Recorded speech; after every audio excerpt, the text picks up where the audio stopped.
everyone. You're listening to the Hockey Hacks podcast. I'm Mason Hackle. We're here to discuss the concepts of the best athletes in the world in addition to the best hockey players in the world, unlocking their abilities so that we can learn it ourselves. I am currently in the gym, by the way, and working on some little weak links. I've had so many of these little thoughts come up recently, especially with, expanding my range online, or my, outreach online. That's a better phrase for it. And there's been more discussions I've had in a couple days than I've had in a couple months. So it's like I have all these brand new things to talk about. Thankfully, it's like everyone's responding to my videos. It's like, yeah, thanks for watching, you guys. Like, even if you disagree with me, it's like, well, it just adds a little fuel, you could say, to all of what could be talking about. But I do want to mention that because I'm in the gym, if the mic quality is not as good, it's because I'm talking to my phone instead of my usual microphone that I talk into for the past little bit. So I'm hoping that the Adobe software that fixes up the vocals will actually work for this. But I wanted to do my little weak links workout in addition to talking about this subject at hand. So here's a thought for you. I've heard the notion, and this has come up in a few responses to me, that those who can't do teach. Those who can't do teach. And there's something fundamentally wrong with that. And it's that, why are there mentors? Like, why does that exist at all? If they're, if they didn't do some semblance of the thing that they're teaching. And like, here's the thing with me, and I'll expand this to everyone else too. Here's some examples of what I can't do or what I don't know.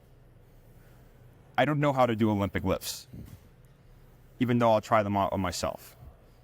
But I'm not good enough at them to even think about teaching them. There we go. And then, the same thing goes for coding. I don't know how to code. So I either ask other people to help me out or ask me with different technology updates and ways to use artificial intelligence, because I don't know how to use that stuff myself. So I need help. I need someone else to teach me who has done it before. But I don't teach it because I don't know how to do it. It's the same thing with, licensing for a gym or purchasing an LLC, both of which I've done recently. Well, not the licensing part, but looking into the licensing part. Same thing with buying a house. Same thing with managing my finances, all these other things. Same thing with laying groundwork or using construction equipment to build a building or things like that. I'm just naming things that are just around me. There's these things that I don't know how to do. It's I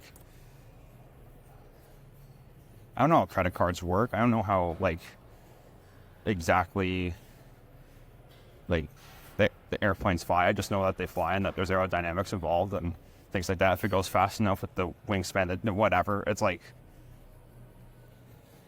there's plenty of things that I don't know about, and therefore I don't teach about.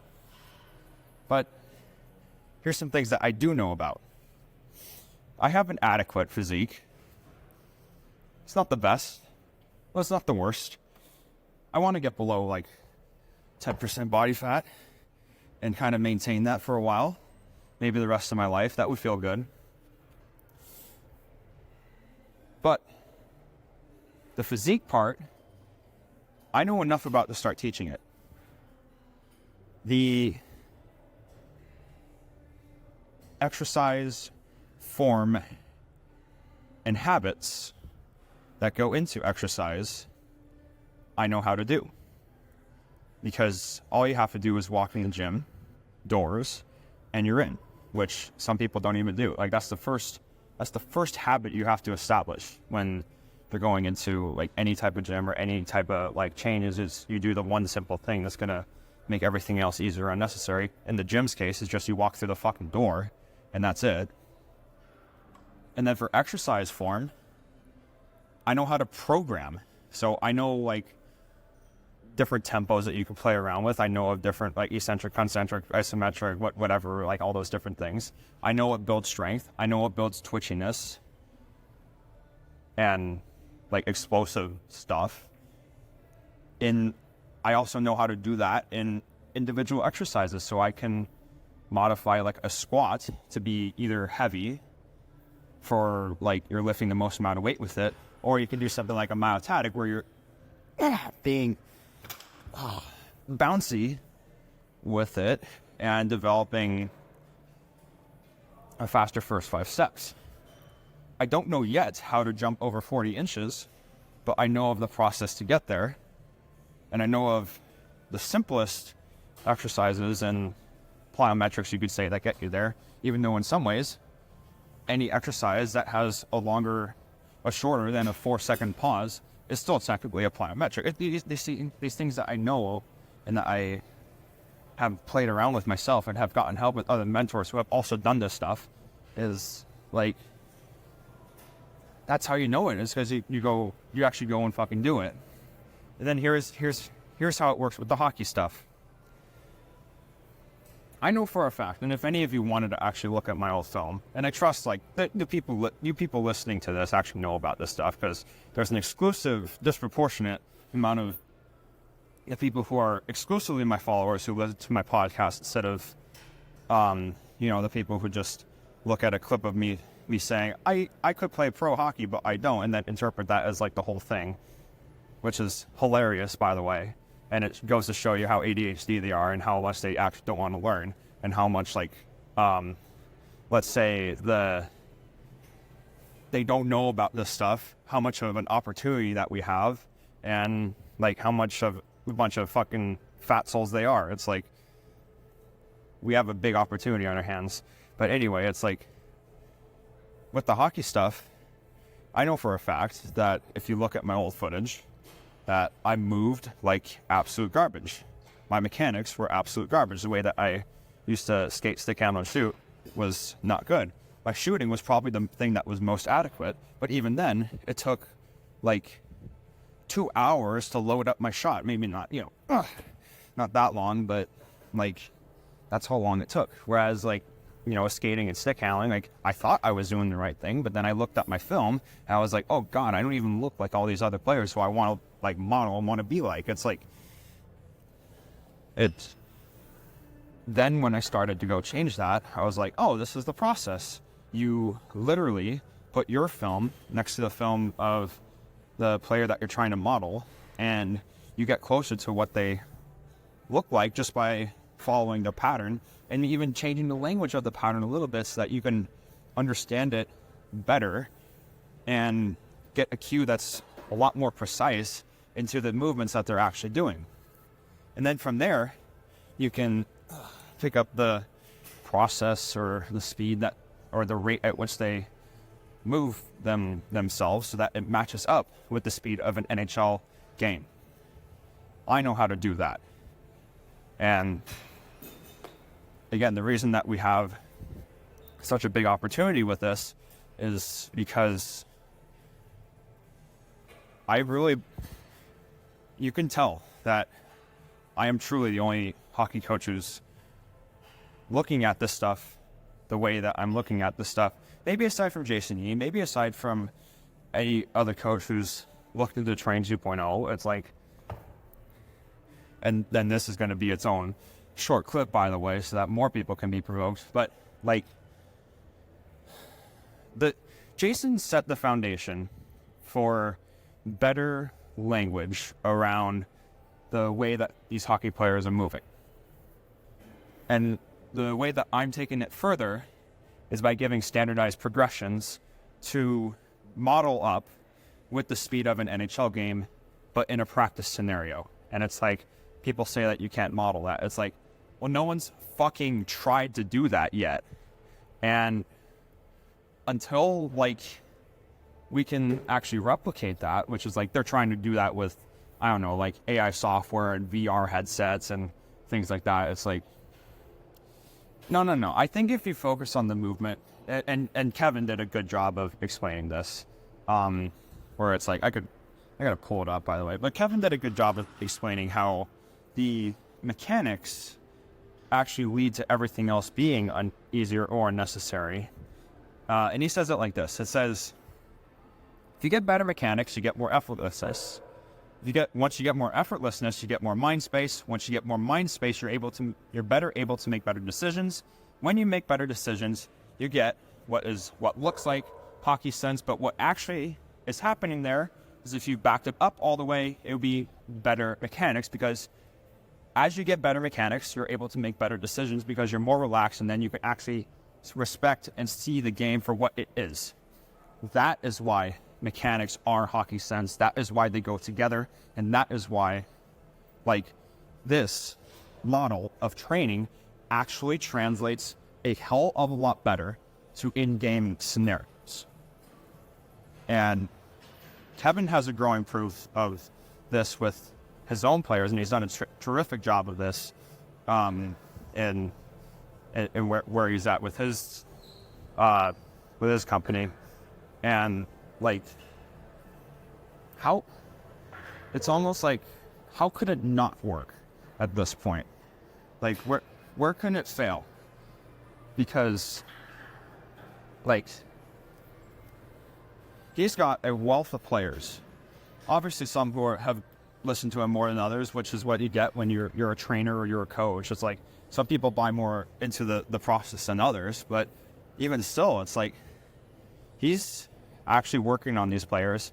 One of them is going to make the NHL in 5 to 10 years, for sure. I don't know how good they're going to be, as far as like if they're going to be an absolute superstar like the McDavids, but they're going to be well known. I can say that they're going to be known. They're going to be a pro hockey player for sure, and like, they probably would not have been the case had Kevin not changed his way of training these players to match up with better mechanics, which he also had to learn himself, which I also had to learn myself. And we've had to, completely change our language so that we can progress it a lot better. And, that's the same model that I followed. I put my film next to the film of like a Connor McDavid, of a Nathan McKinnon, of a Patrick Laine, of a Nikita Kucherov, of a, you name every, Austin Matthews, you name every other player who I've put myself next to execute the same mechanics, the same footwork, the same cadences, which is really just matching mechanics, #matching mechanics. And then like, that is just the process of it. And obviously some people still don't know about it, because I still get bashlack. I still get backlash from it. And it's like,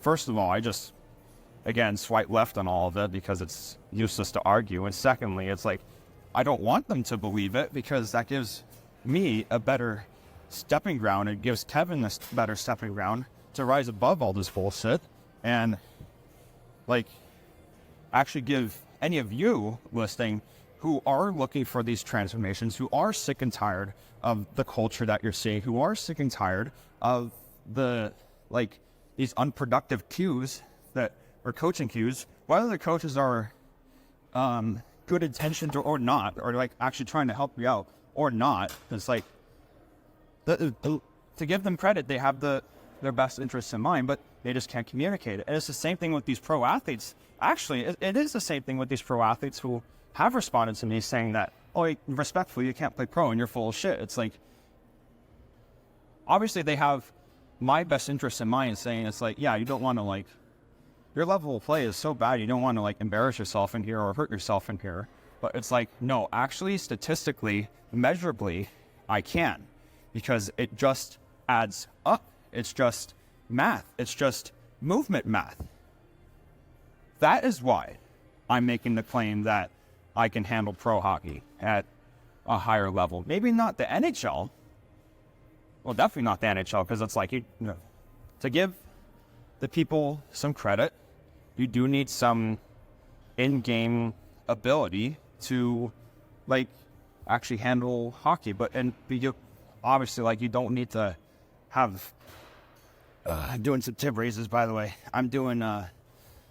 You do need some in-game ability in order to handle, like, the absolute highest levels. But, like, how much? How much? Oh, you can't measure hockey sense. Oh, really? You can't. You can't measure, like, mechanical ability and then, like, have that as the best metric for, seeing how good or bad a player is. You can't line up someone's cadence and then put that into their, like, different footwork patterns, because that's just what footwork and deception is. Deception just comes down to the rate at which you move your feet. It's like, if you break it down that way, it's like deception is just footwork at a faster or slower rate. Like, deception's the name of the game. And if you make something that is the name of the game measurable and then manageable and then learnable and then transformational, like, you're able to soak that into yourself. It's like, how is it not the case that you actually cannot learn this stuff even if you're bad to begin with, and even if you were born as a bad player? Like, how could you not get better with something like this? It's not fictional anymore. This stuff actually works. Otherwise, you wouldn't be listening to me. I'm gonna cut it off here. I don't know how this sounds. I hope it sounds adequate, but we're gonna keep it below 20 minutes. I gotta get these things shorter for fuck's sake. But anyway, that is it for the thing today. Is that I actually do what I also teach. I have to go through the fucking grind myself in order to better teach it to everyone else. I don't sit on my fucking ass on the couch, slowly eating potato chips and getting fatter, talking about something that's athletic and requires kinesthetic movement and awareness of that, and, like, claiming that just because I don't have a pro contract that I'm, like, full of shit and don't know what I'm talking about and don't have anything that's, like, actually objective and factual. Whereas, like, no, you people who actually deny that, like, you better watch out, because this thing is coming for you. The train's coming. Like, get off the rails or stay on, because if you're not ready for this, like, I'm not gonna invite you on if you're a dick to me. Like, but if you have this open mind, if you actually see my progress, which a lot of you have, like, you're more than welcome on board.